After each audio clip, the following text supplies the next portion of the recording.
Does the administration have a response?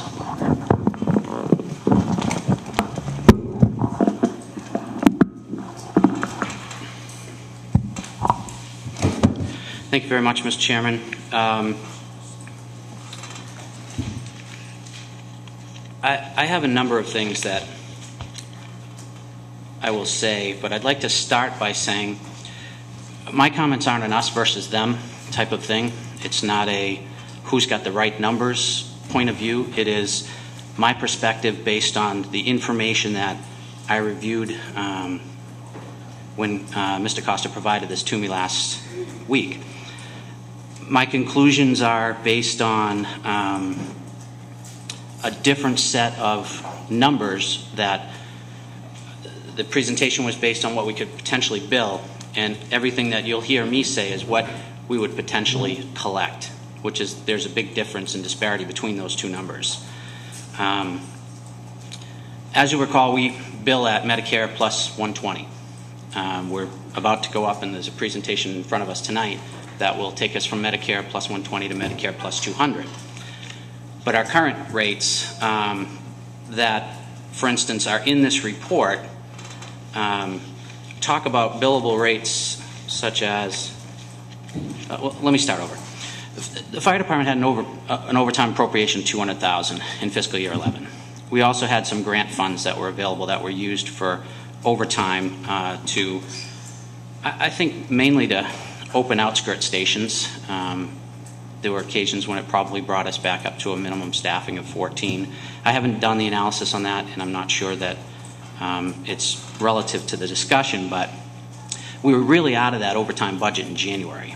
45 grand has been spent since January, from January to the end of March. That date, I think, that was in Mr. Costa's report from March 29th.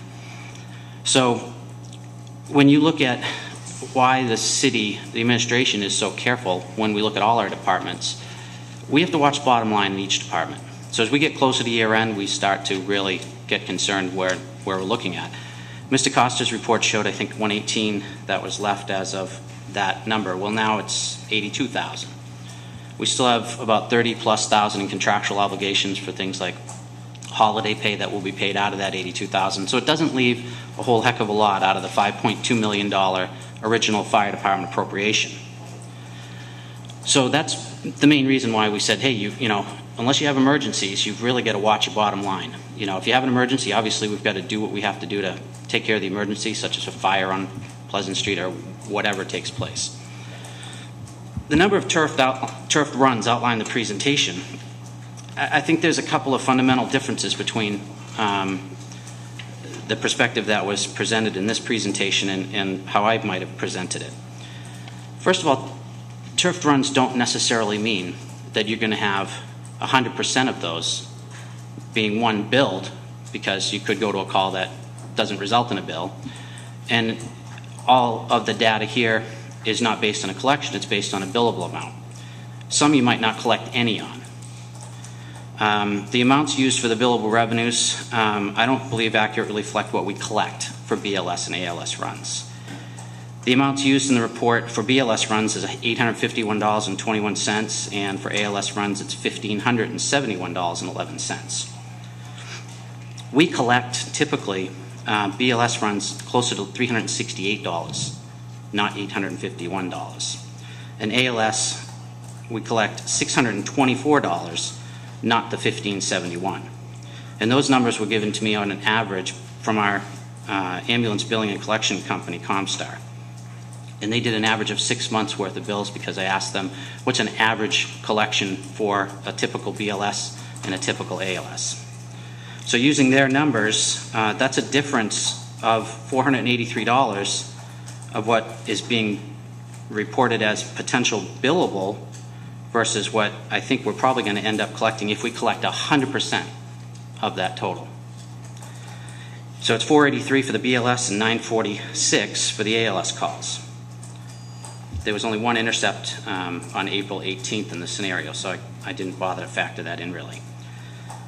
So if we assume that the 56 calls referenced on Mr. Costa's attachment 2 would all be billable, the amount of amount and types of those calls multiplied by the average actual amount collected, the rates used by ComStar, we would have ended up in potential realized revenue of only $31,697. And that's made up of one intercept at 460.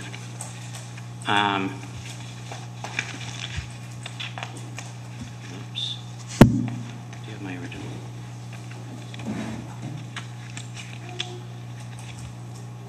Give me 1 second.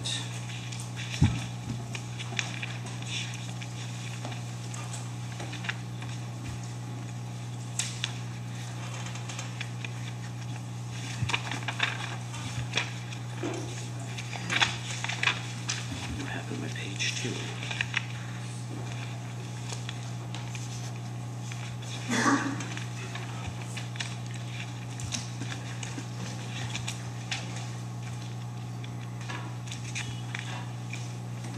Sorry, I'm missing my page 2. Anyways, that's made up of 17 BLS calls and the 40 ALS calls that were there at the collection rates. We'd end up with a much lower figure of total revenue. The other point that I'd like to make is that if you look at the total on attachment 2,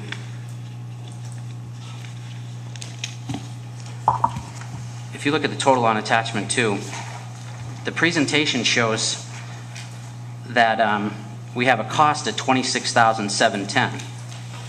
So if you use 31,000, which is probably, if we took every turfed run, all 56, multiplied by the collection rate, I'm saying you'd come up with a figure closer to 31,697, and the cost of 26,710. There's a big difference between that and the profit margin of 47,900. It's closer to, it's closer to $5,000. And if you also factor in the point that, according to Mr. Schultz, the EMS coordinator, that we have a collection rate of 80 to 90% of all our billings, that brings you down to about 27,000 that we'd probably collect out of the 31,000, which is the lower amount. So if you get down to 27,000 of what you might collect, even if you collect it all this year, which you're not going to do, by the time it goes out to the billing and by the time it gets paid to us, we might not even recognize any of those receipts this year. You're really talking about a revenue neutral situation there. The other key factor that I've got a concern on is that, and I know what Mr. Costa was trying to do by projecting it out over 12 months, saying, hey, if worst case scenario we had 56 turfed calls in this 1 month period, by multiplying that by 12, that equals 672 turfed calls that calculated out that big figure of 575,000 in potential additional funds coming to the city, gross. And as Mr. Costa indicated, he wasn't trying to do it, it's based on an estimate. He wasn't trying to say this is how much we'd collect. He was just trying to give a ballpark figure of how much, if all the turfed calls were at the average billable amount, this is how much potential gross we'd have. Well, I'm saying potentially net. You wouldn't come close to that, because as the charts indicate, in fiscal year 11, we had 83 turfed calls from July 1 to March 29th. There's a big difference between saying you have 83 calls and the potential of having 672 turfed calls. So you're taking a number of 56 turfed calls when you basically had no overtime left to bring staff back up to a level where you could have 2 ambulances in service, which is what the 56 turfed calls basically represents, whether it's you down 1 person, you were down 2 people, or there was no ambulance in service during that 1 month period, and extrapolating that over a full 12 months. When you do have overtime for a majority, or at least half that year when the funds ran out in January this year of 200,000. So I know we had grant funds as well, so we'd have to really take a closer look at how did that affect, whether or not that affected, just adding outskirt stations, or whether or not that helped to add to, putting on more ambulances in service that wouldn't have been in service without the grant funds. So that's a key factor. But to look at 56 and extrapolate that out by 12 months and say we could have a potential of additional savings of $575,000, I just think it's a flawed approach. I think you know, the average of 10, 11, even if you went to 12 turf calls a month, with some spikes depending on volume of people in town. Summer months you have more people in town, versus a winter month you might not have as many people in town, more chances for EMS calls. So my big contention with this is that I really struggle to say that I can support anything even close to the $575,000 in potential savings. I really think that that number is not even something that I would try to calculate out in that manner. I would really take a typical thing of turf calls and say, okay, what's an average monthly turf call if we run out of ambulance revenue or ambulance overtime in January or February, December, and look at what the potential loss might be. And to further expand on that, if you look at the revenues that's in attachment 3, you see that in the last 3 years, last 3 full years, we haven't varied by more than $55,000 from fiscal year 08. I looked back at 08 to fiscal year 10. I mean, you're talking about 926 in fiscal year 9, 965 in fiscal year 10. Since this report was done, I think we've taken in $58,000 for a total of almost $900,000 so far this year. We might make it to $950 this year, as we talked about at B&F the other night.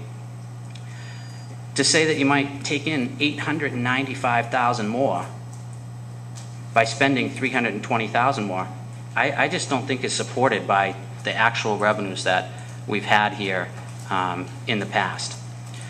And all that being said, that's as if every single turf call of those 56 turns out to be a bill. And I just don't think that's going to be the case. I really think that we could sit back and say what if this and what if that, but I think we've been kicking this issue around so long as a city. And I've only been here for 3 years, and you know, every time Sandra and I talk, we talk about this. You know, it's you know, if we had more people, if we had more overtime, if we put more people on, we'd make more revenue. My recommendation to the City Council and to the administration would be, you know, I think the fire chief, the EMS coordinator, a fire representative, Mr. Duggan and myself, and should really work with an independent third party as a consultant to come through and address this whole subject of ambulance service to the community. I think it would be productive. I think we could all sit down and try first come to an agreement on who we're going to use, because that's obviously a big factor in how we go about doing this. But again, I just don't think the numbers. I just don't think the numbers show. I think it leads people to believe that just add more people and we'll make a lot more money, and it's just not. I just don't think it's the case. Those are my comments, Mr. Chairman.